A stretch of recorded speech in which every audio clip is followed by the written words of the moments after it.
같이 기도하고 말씀 생각하겠습니다.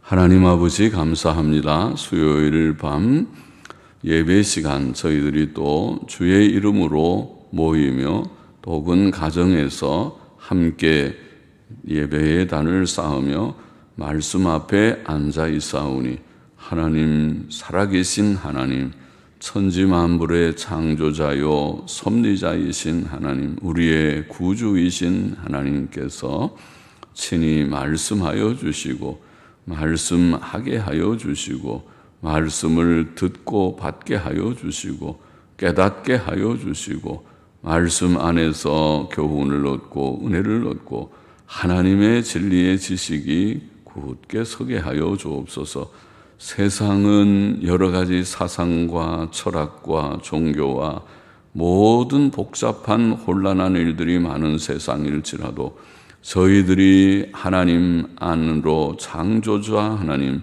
섭리자 하나님 안으로 돌아왔사오니 우리가 하나님을 아는 자들이 되게 하나님께서 은혜를 주셨사오니 이제는 주 안에서 성경 말씀을 하나님의 영감된 말씀으로 깨닫고 늘 말씀을 묵상하고 말씀에 주의하고 말씀에 참 지식을 갖기를 소원하오니 주께서 늘 도우시고 이 시간도 미천하고 무익한 종에게 말씀을 바르게 해석할 힘을 주시고 우리 모두들에게 항상 은혜를 주셔서 신구약 66권의 말씀이 익숙한 말씀이 되게 하시고 창세기부터 계시록까지의 모든 말씀에 정통하고 능통하고 또 잘통한 달통한 자들이 다 되게 하소서.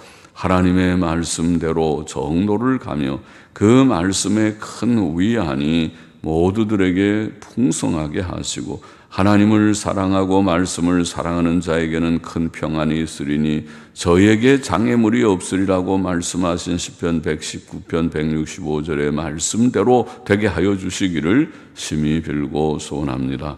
하나님의 영, 진리의 영께서 우리 가운데 계셔서 말씀하여 주시고 말씀을 전하며 듣게 하여 주옵소서. 예수 그리스도의 이름으로 기도하옵나이다. 아멘. 자, 이사야 7장 이제 후반부 말씀 10절부터 마지막 절까지 말씀을 좀 생각해 보십시다.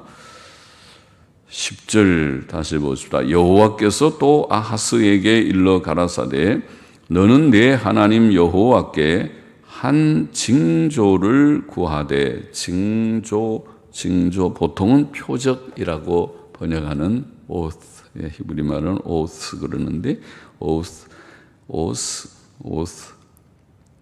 우리는 라는 발음은 잘 없죠. 그래서 오스 표기는 오스 그렇지만 오트에 가까운 오스라고 하는데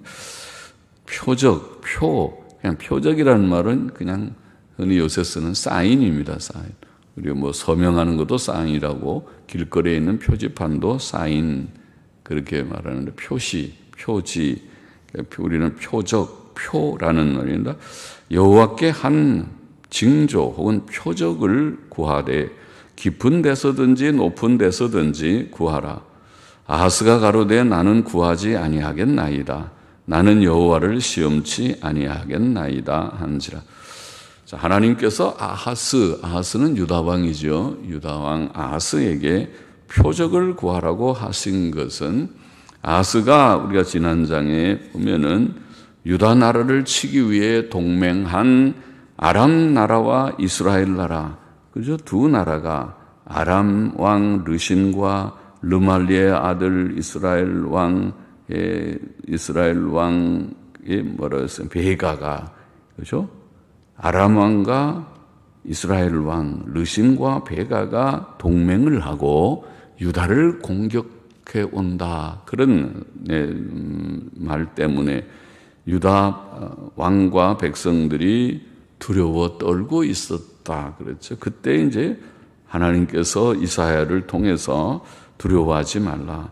그 두 왕은 연기나는 두 부직갱이 그루터기, 두 나무 토막과 같다. 그런 말씀을 하셔서 지난 수요일 날 생각하셨죠.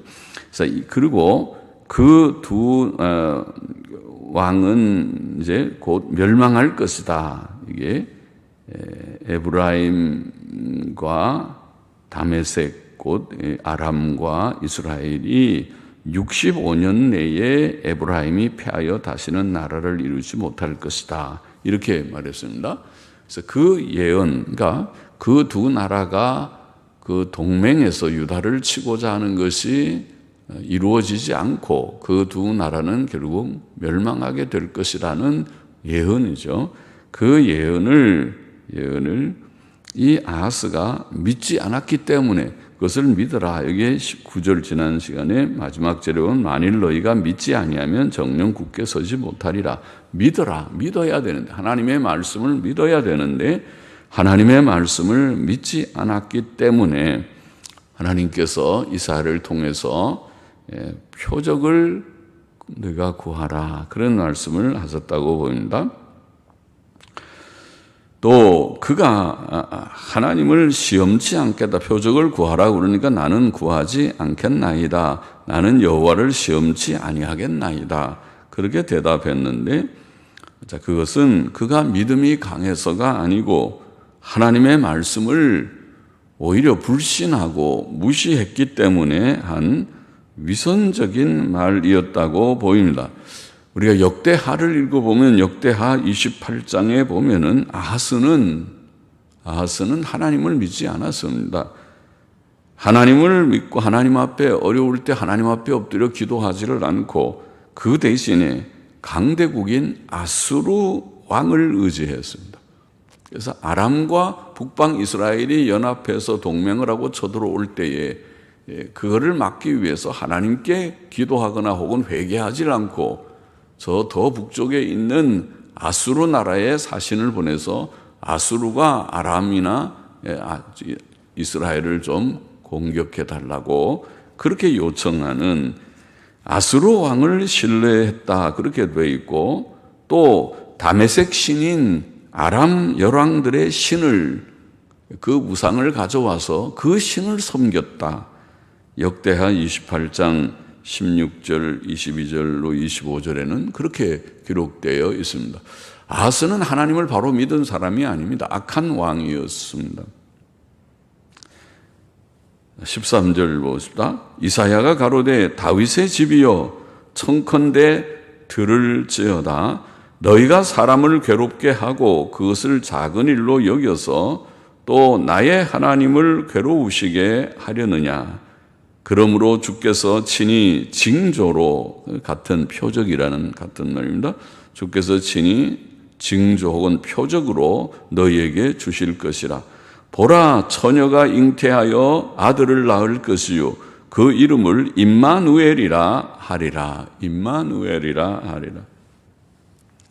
자, 이사야 선지자는 아하스가 하나님을 경외하며 의지하지 않고 아수르 왕을 의지하고 이방신을 의지하려 한 것이 사람들과 하나님을 괴롭게 한 일이라고 지적을 했습니다. 다윗의 집이여 너희가 사람을 괴롭게 하고 그것은 작은 일로 여겨서 또 나의 하나님을 괴로우시게 하려느냐.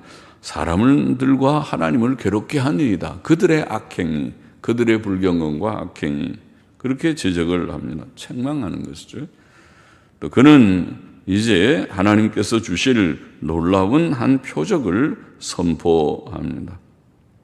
그것은 아하스의 불신앙에도 불구하고 하나님께서 은혜로 주신 표적이었습니다. 그것은 임마누엘이라고 불릴 메시아의 초자연적인 탄생에 대한 것이었습니다. 주께서 친히 표적으로 너희에게 주실 것이라. 보라, 처녀가 잉태하여 아들을 낳을 것이요 그 이름을 임마누엘이라 하리라. 놀라운 표적이죠. 처녀가 잉태하여. 처녀라는 말은 결혼하지 않은 젊은 처녀 이런 뜻입니다. 물론 처녀, 히브리 말은 알마 그러는데 처녀라고 하는 또 다른 말 베툴라라는 말이 있지만 그것도 처녀지만은 알마는 그런 결혼 연령기에 아직 결혼하지 않은 젊은 처녀를 가리키는 말로 성경에서 사용되었습니다. 구약 성경의 여러 용례가 그렇고 또 구약 성경의 헬라어 70인역의 번역에서도 그렇고 또 그 번역을 인용하고 신약 성경의 그 메시아에 대한 증거, 신약 성경의 적용에서도 분명하게 증거됩니다. 처녀, 결혼하지 않은 젊은 여자를 가리키는 처녀라는 말입니다. 처녀가 그 이상하죠. 처녀가 잉태할 수가 없죠. 결혼을 해야 임신을 하죠. 그러나 결혼하지 않은 처녀가 잉태하여 아들을 낳을 것이요 그 이름을 임마누엘이라 하리라. 그렇게 되어 있습니다. 이것은 놀라운 표적입니다. 그렇지 않고 젊은 사람이 결혼해가지고 아이를 임신하고 낳는 것은 하나도 이상할 것이 아닙니다. 그것은 표적이 아니고 신기한 일이 아니죠. 그러나 메시아께서, 지금 메시아 예언이라고 봅니다. 메시아께서 이 세상에 출생하실 때 메시아의 탄생, 메시아의 출생은 신기한 그런 출생, 신기한 탄생이실 것이다. 그게 표적이라는 것입니다. 처녀가 잉태하여 아들을 낳을 것이요 그 이름을 임마누엘이라 하리라. 그러니까 임마누엘이기 때문에 그런 특별한 출생을 하신다. 임마누엘이라는 말은 하나님이 우리와 함께 계신다. 하나님이 우리와 함께 계신다. 그런 뜻입니다. 임마누엘이라는 말 자체가 임마누엘. 그렇게 엘이 하나님이란 말이고 임이 우리와 함께라는 그런 전치사입니다. 임마누 그러면 우리와 함께 그렇게 되면 히브리 말에 임마누엘 하나님께서 우리와 함께 계시다.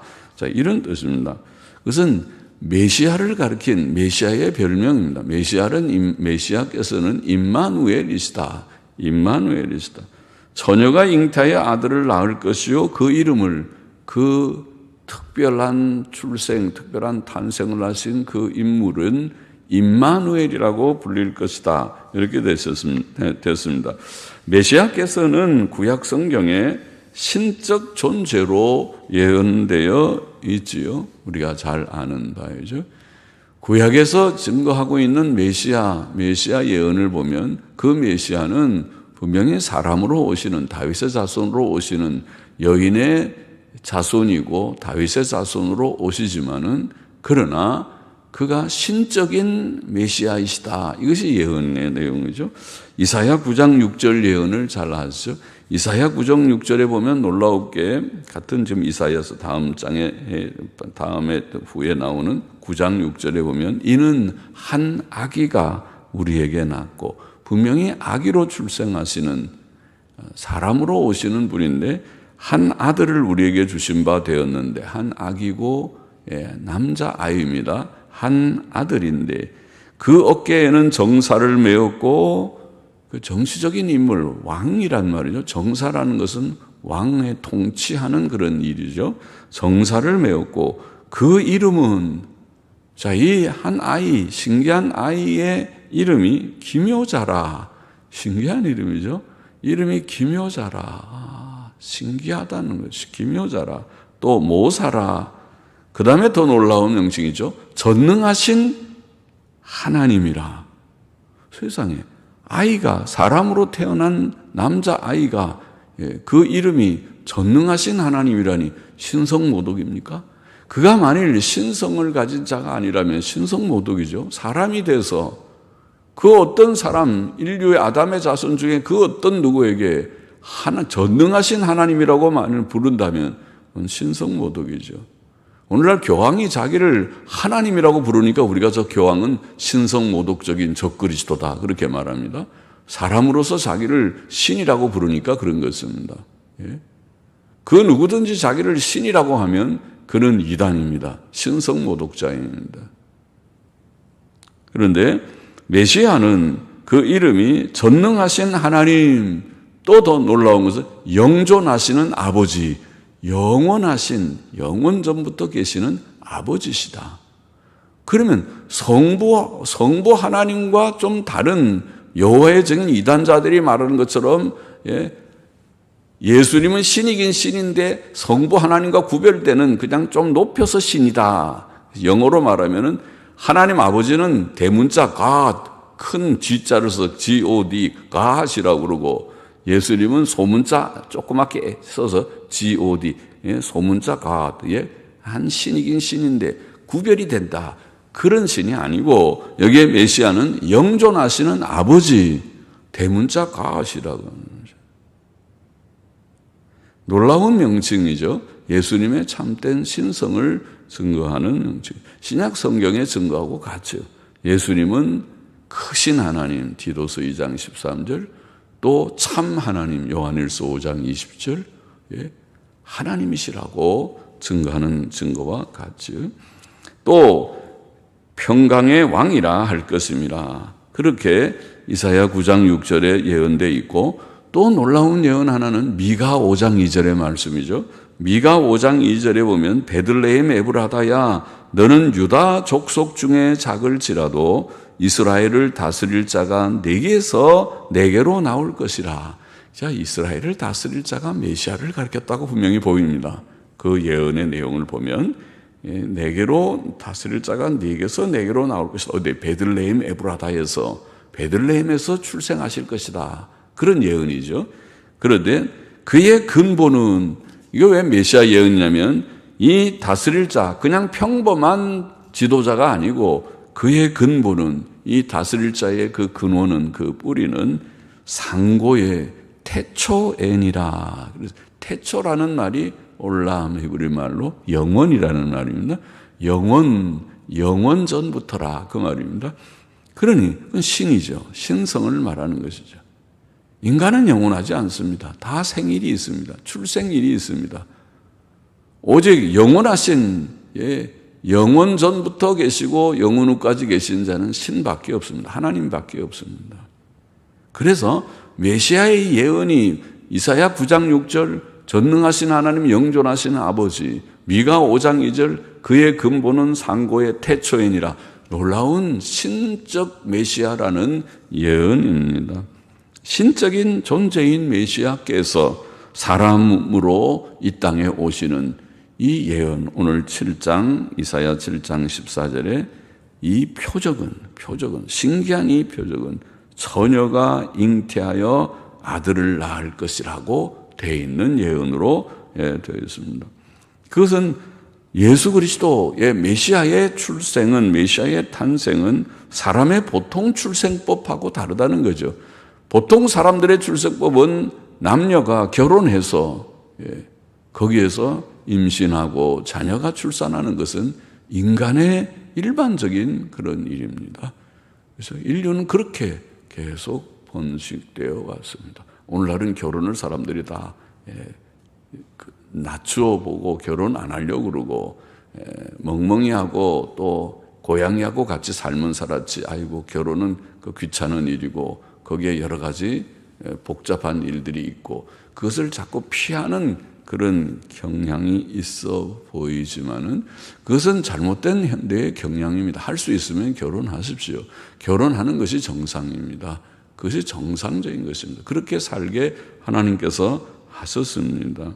그런데 일반적인 그런 방법이 아니라 일반 사람들의 보통 출생법이 아니고 처녀 마리아의 몸을 통해서 탄생하셨다. 이거죠.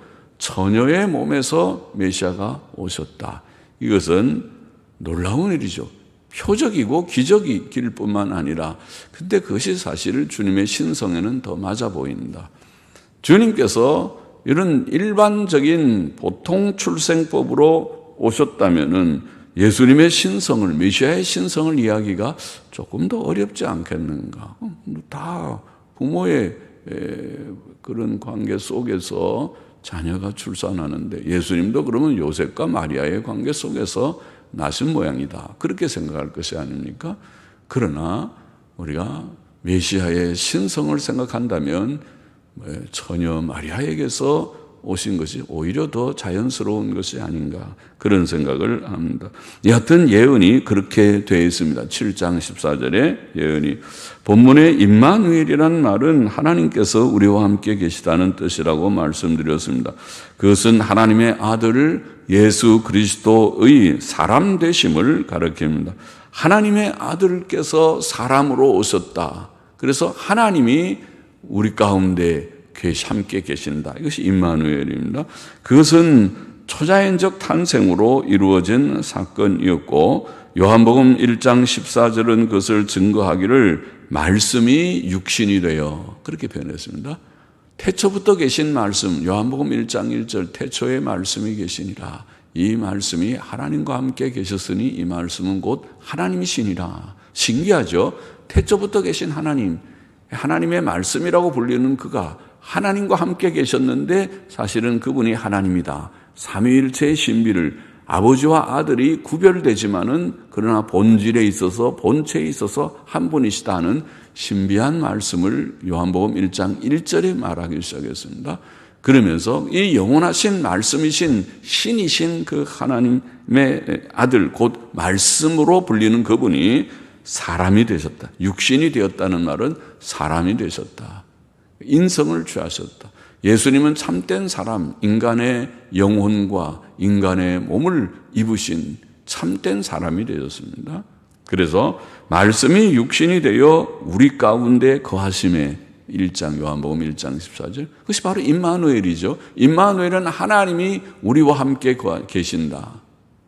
그러니까 말씀이 육신이 되어 우리 가운데 거하심에 우리가 그 영광을 보니 아버지의 독생자의 영광이요 그 말씀대로인 것입니다. 이사야의 예언은 하나님의 약속입니다. 하나님께서 사람으로 오시겠다. 말씀이 육신이 되신다는 성육신에 대한 약속이었고 하나님의 능력과 긍휼의 표이었습니다.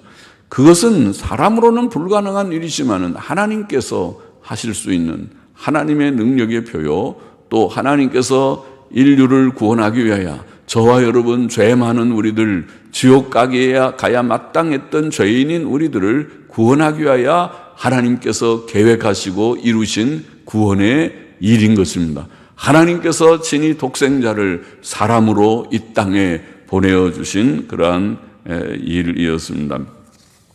15절 오늘 본문 보십시다. 그가 악을 버리며 선을 택할 줄 알 때에 미쳐 버터와 꿀을 먹을 것이라. 대저 이 아이가 악을 버리며 선을 택할 줄 알기 전에 너의 미워하는 두 왕의 땅이 패한 바 되리라.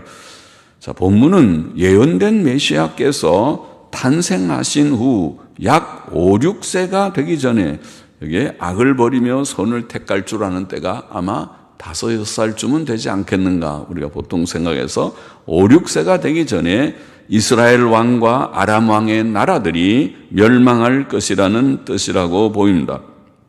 이 말씀은 물론 그대로 성취되었습니다. 그 왕들과 나라들은 주 예수께서 탄생하시기 오래전에 다 멸망했으니까요. 그러니 메시아가 오시기 전에 다 망한다는 말씀은 그대로 그 말씀대로 성취되었다고 보입니다.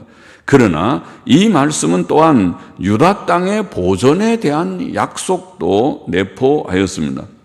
지금 유다 땅은 그 두 나라에게 곧 아람과 북방 이스라엘 나라에게 위협을 받고 있지만 그 두 나라는 망할지라도 유다 나라는 보존될 것이며 유다 나라는 메시아께서 오심으로 하나님의 나라로 이어질 것입니다. 17절 보십시다. 여호와께서 에브라임이 유다를 떠날 때부터 당하여 보지 못할 날을 너와 내 백성과 내 아비 집에 임하게 하시리니 곧 아수르 왕의 오는 날이니라. 하나님께서는 아수르 왕을 오게 하실 것이다. 아수르 왕을 통해서 아람과 북방 이스라엘을 멸망케 하실 것입니다. 또 그때에 남방 유다에게도 많은 고통이 있을 것입니다. 아수르 왕을 오게 하실 것이다. 복과 화는 다 하나님께 달려있죠. 하나님께서는 개인과 국가에 복을 주기도 하시고 재앙을 내리기도 하십니다. 우리 개인도 또 우리 나라도 온 세계도 그렇습니다. 하나님께서는 주권적 섭리자이십니다. 우리가 그렇게 표현합니다. 아수르 왕은 이전에 유다 왕 아하스가 도움을 요청했던 자이었습니다. 아하스는 아수르 왕 디글랏 빌레셀에게 사자를 보내어 나는 왕의 신복이요 왕의 아들이라. 이제 아람 왕과 이스라엘 왕이 나를 치니 청컨대 올라와서 나를 그 손에서 구원하소서라고 말했었고, 여호와의 전과 왕궁 곳간에 있는 은금을 취하여 그에게 예물로 보냈었습니다. 그러나 유다 나라는 그들이 의지했던 아수르 나라에게 화를 당할 것이다. 화를 당할 것이다. 아수르가 올 때에 아람도 치고 북방 이스라엘도 치고 또 유다도 공격을 해서 유다도 해를 당할 것이다. 그것이 이 아하스의 아들이 누구냐면 히스기야라는 왕입니다.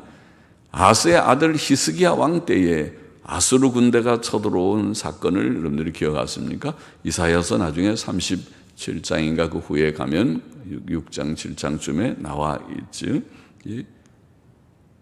히스기야 때 부분적으로 일어났던 일입니다. 장차 북방 이스라엘이 멸망한 후에 남방 유다도 또 여러 해 후지만은 여러 후에 남방 유다도 결국은 멸망하게 되는데, 그것은 물론 바벨론을 통해서 멸망하지만은 그것도 일종의 아수르 나라와 같은 그런 북방의 그런 세력에 의해서 멸망당하게 되죠. 그 한 작은 표일지도 모르겠습니다. 아수르의 공격이, 그런 공격이 히스기야 때에 있었던 것을 열왕기하 18장에서 우리가 읽을 수 있습니다. 18절 오늘 말씀 보십시다. 그날에는 여호와께서 애굽 하수에서 먼 지경의 파리와 아수르 땅의 벌을 부르시리니 다 와서 거친 골짜기와 바위 틈과 가시나무 울타리와 모든 초장에 앉으리라. 그날에는 자기 18절부터 20절, 21절, 23절에 계속해서 그날에는 네 번 그렇게 나오는데, 그날은 하나님의 심판의 날, 곧 그의 진노하시는 날, 그의 재앙의 날입니다. 하나님께서 정하신 심판의 날이 있습니다. 역사는 하나님의 시간표대로 진행됩니다. 하나님께서는 애굽과 아수르를 파리와 벌로 비유하셨습니다. 그것은 그들 침략군들의 수가 많고 신속하고 피할 수 없을 정도로 공격적이고 그로 인한 고통과 해가 매우 클 것을 보입니다. 적군들은 거친 골짜기와 바위 틈과 가시덤불과 푸른 풀밭 등 모든 곳에 들어와 그곳들을 점령할 것입니다. 그 땅에는 그들을 피해 숨을 곳이 없을 것입니다. 모든 땅은 그들로 인해 고통을 당하고 황폐케 될 것입니다. 20절 보십시다. 그날에는 주께서 하수 저편에서 세내어 온 삭도 곧 아수르 왕으로 내 백성의 머리털과 발털을 미실 것이요 수염도 깎으시리라. 유다 왕 아하스는 아수르 나라를 의지했으나 이처럼 유다 나라는 장차 아수르 나라에게 큰 화를 당할 것입니다. 이사야 10장 5절에서는 하나님께서 아수르 사람들을 그의 진노의 막대기와 몽둥이라고 표현하셨으나 본문은 아수르 왕을 세내어 온 삭도, 곧 면도칼이죠. 삭도. 그래. 머리를 깎는 그런 칼입니다. 면도칼이라고 표현했습니다. 머리털이나 수염은 사람들이 소중히 여기는 부분인데, 옛날에는 이발기계가 따로 없으니까 이런 칼로 다 머리털을 자르고 했겠죠. 삭도로. 그래서 그 소중히 여기는 머리털이나 수염을 다 자른다. 삭도로 자르듯이 자른다. 이런 표현, 비유적인 표현이죠. 침략자들이 와서 그 머리털을 다 밀어버릴 것이다. 유다 나라는 머리부터 발끝까지 그 존귀한 자로부터 비천한 자까지 다 노략되고 짓밟힐 것이라는 뜻이라고 봅니다. 장차 유다 나라는 큰 낭패를 당할 것입니다. 21절 보십시다. 그날에는 사람이 한 어린 암소와 두 양을 기르리니 그 내는 젖이 많음으로 버터를 먹을 것이라. 무릇 그 땅 가운데 남아있는 자는 버터와 꿀을 먹으리라. 사람이 한 어린 암소와 두 양을 기른다는 말은 가난한 생활을 묘사하는 것 같습니다. 황폐한 유다 땅에 남아있는 사람들은 가난할 것이다. 그러나 사람들의 수가 적기 때문에 우유와 버터가 많을 것이며 그래서 모든 사람이 버터와 꿀을 먹을 것이다. 그런 표현이라고 보입니다. 그러나 이 말은 또한 농사나 장사가 되지 않으므로 곡식, 과일, 고기 등을 먹지 못하고 주로 버터와 꿀만 먹는다는 뜻도 가지는 것 같습니다. 23절 마저 보십시다. 그날에는 천주에 은 1,000개의 가치 되는 포도나무 있던 곳마다 진려와 형극이 날 것이라. 진려는 찔레, 우리는 찔레. 형극도 가시나무 이런 말입니다. 진려와 형극, 찔레와 가시나무 이렇게 번역하면 되겠죠. 온 땅에 진려와 형극이 있으므로 찔레와 가시나무가 있으므로 살과 활을 가지고 그리로 갈 것이요. 보습으로 갈던 산에도 보습은 괭이죠. 괭이, 땅을 파고하는 괭이, 괭이로 갈던 산에도 진려와 형극 까닭에 진레와 가시나무 까닭에 두려워서 그리로 가지 못할 것이요. 그 땅은 소를 놓으며 양에 밟는 곳이 되리라. 자, 많은 포도 수확으로 큰 수확을 올렸던 포도원이 장차 가꿀 일손이 없어서 찔레와 가시나무만 무성할 것이다. 그렇게 되어 있습니다. 온 땅에 찔레와 가시나무가 있으므로 사람들은 살과 활을 가지고 그리로 갈 것이다. 그것은 사람들이 짐승을 사냥하기 위해서든지 아니면 짐승으로부터 자신을 보호하기 위해서일 것입니다. 괭이로 갈던 산에도 찔레와 가시나무 때문에 두려워서 그리로 가지 못할 것이요. 그 땅은 소를 놓으며 양에 밟는 곳이 될 것이라고 되어 있습니다. 이전에 밭과 포도원이었던 땅은 더 이상 밭농사나 포도농사를 하지 못하고 황폐하게 버려질 것입니다.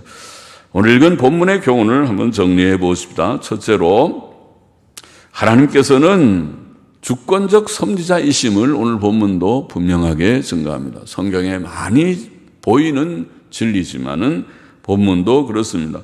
특별히 본문 후반부에 반복된 그날에 4번 나오는 그날에라는 말은 하나님의 작정된 심판의 날을 가리킵니다. 역사는 하나님의 주권적 섭리 안에 있다. 그것은 성경의 중요한 한 진리입니다. 우리 개인도, 우리의 가정도, 우리의 교회도, 우리의 국가도, 온 세계도 하나님의 섭리 안에 있다. 지금 혹독한 하나님의 징벌을 받고 있는 온 세계의 코로나 재앙이라고 하는 이 재앙, 엄청난 재앙이죠. 이 재앙도 하나님의 섭리의 손길 안에서 진행되고 이루어지고 있다. 세상은 주인 없는 세상이 아니고 하나님께서 창조하시고 보존하시고 다스리시는 세상, 그게 섭리의 개념이죠. 창조와 섭리의 개념입니다. 매우 중요한 사실이죠. 우리가 사는 이 세상은 하나님께서 계시고 하나님께서 지으신 세상이고 하나님께서 다스리시는 세상이다. 그것을 깨닫는 자와 깨닫지 못하는 자는 혁혁히 구별이 되는 것입니다. 이 세상은 둘 중에 하나예요. 사람들 중에. 하나님을 바로 아는 자와 알지 못하는 자 둘 중에 하나입니다. 하나님을 바로 안다는 말은 바로 지금 제가 말한 이것을 창조와 섭리를 바로 깨닫고, 물론 깨닫는 자 중에도 말씀대로 우리가 바로 바른 지식을 갖는 자가 되어야 하지만은, 그러나 많은 사람들이 이 세상에 이 창조된 세상도 모르고 창조자도 모릅니다. 이 세상은 그냥 우연히 된 세상인 줄 알고 있어요. 주인이 없는 세상으로 알고 있어요. 섭리하시는 하나님을 모르고 살고 있는 자들이 허다한 것입니다. 그들에게 우리가 전도해서 이 세상은 하나님이 지으신 세상, 하나님이 다스리는 세상입니다. 그것을 깨우쳐 줄 필요가 있어요. 그것이 전도하는 것이죠. 우리는 하나님을 인정하고 창조자, 섭리자 하나님을 인정하고 의지하고 소망하고 순종하며 살아가야 합니다. 그것이 가장 중요한 진리 중에 하나고 교훈 중에 하나죠. 하나님께서 주권적 섭리자이십니다. 둘째로, 하나님께서는 오늘 본문에 보면 범죄한 나라들을 심판하실 것이다. 심판하실 것이다. 아수르 나라를 불러올 것이다. 아수르 나라를 그날은 심판의 날입니다. 하나님의 진노의 날입니다. 아수르의 나라를 불러오실 것이다.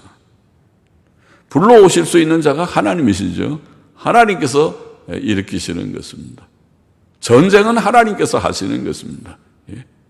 하나님께서 인류의 죄를 더 이상 참지 않으시고 이제는 때가 되었다고 하나님의 정하신 때가 되면 3차 세계대전이 일어날 것입니다. 안 일어날 것 같습니까? 때가 되면 일어날 것입니다. 하나님께서 정하신 때가 있습니다.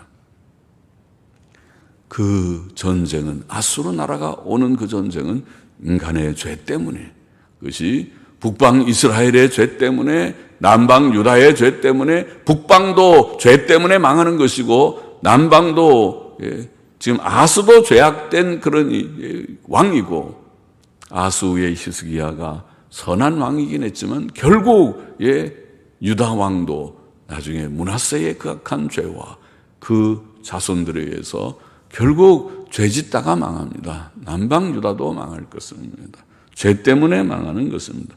우리는 하나님의 심판, 하나님의 공의의 심판을 기억해야 되고, 그래서 두려워하는 마음을 가져야 되고, 그거는 기본이에요. 그리고 죄짓지 말아야 되고, 사람이 하나님을 바로 안다는 것은, 창조자, 섭리자 하나님을 안다는 것은 죄 안 짓는 것으로 증거돼야 됩니다. 하나님께서는 죄 짓는 것을 싫어. 그래서 십계명을 주셨지, 계명을 주셨지. 죄 짓는 것 싫어하지. 우리가 하나님 잘 섬기고 도덕성 있게 바로 살아야지. 그것을 깨닫게 되고 그렇게 살 때, 저 사람 하나님 믿는 사람이구나, 하나님 아는 사람이구나. 그러니까 하나님을 알고 모르는 것은 그 행위로 나타나게 돼 있어요. 그 주님의 말씀, 마태복음에 말씀하신 말씀과 같이 하나님을 아는 자는 행실로 나타납니다. 하나님을 모르는 자는 입으로는 안만 믿는다고 말을 해도 행위가 변화되는 것이 없습니다. 하나님을 아는 자는 행위의 열매를 맺게 되어 있습니다. 셋째로, 아하스는, 오늘 여기에 본문에 나오는 유다왕 아하스는 불경건하고 악하였지만 하나님께서는 자기 백성을 위해 표적을 주실 것이다. 그것이 메시아의 탄생의 표적이었습니다. 징조라고 번역된 징조, 표적이었습니다. 성경은 하나님의 표적들의 책이라고 말할 수 있죠. 그 표적 중에 표적이 예수 그리스도이시죠. 우리는 허무한 사람이나, 이 아하스는 아수르 왕을 의지하려고 하고 아람의 신들을, 그 우상을 데려와서 거기다가 제사 드리고 그 신을 의지하고 그랬죠. 허무한 사람이나 헛된 이방신을, 우상을 의지하고 섬기지 말고, 또 성경을 부정하거나 성경을 넘어서는 사상들, 오늘날 그리고 기독교랑 비슷하게 보이면서 혹은 교회 안에 있는 것 같이 하면서도 성경을 부정하는 자들, 그것을 우리가 자유주의라고 그랬죠. 또 성경을 믿는 것 같으면서도 성경을 넘어서는 자들이 아마 은사주의자들쯤 될 것입니다. 그들로 매우 보수적이어 보이고 성경 다 믿는 것 같지만은 결국 은근히 성경을 제쳐놓고 하나님과 마치 직접 계시를 받고 직통하는 것처럼 처신하는 자들입니다. 매우 위험한 이단적인 그런 사상입니다. 경계하고 조심해야 됩니다. 사람도 의지하지 말고 모든 헛된 우상도 버리고 또 성경을 부정하는 사상, 성경을 넘어서는 사상을 우리가 조심하고 오직 하나님 중심, 주 예수 그리스도 중심, 또 하나님께서 주신 말씀. 오늘 우리가 붙드는 기적은 기적의 책인 이 성경입니다. 성경에 기록되어 있는 바를 이 표적의 책인 기적의 책인 이 성경을 굳게 붙들게 되는 우리가 되어야 하겠습니다. 하나님만 믿고 예수님만 믿고 성경 말씀만 믿고 우리는 살리라. 그것이 정로입니다. 바른 길 가리라. 그렇게 가는 우리 모두가 되기를 소원합니다.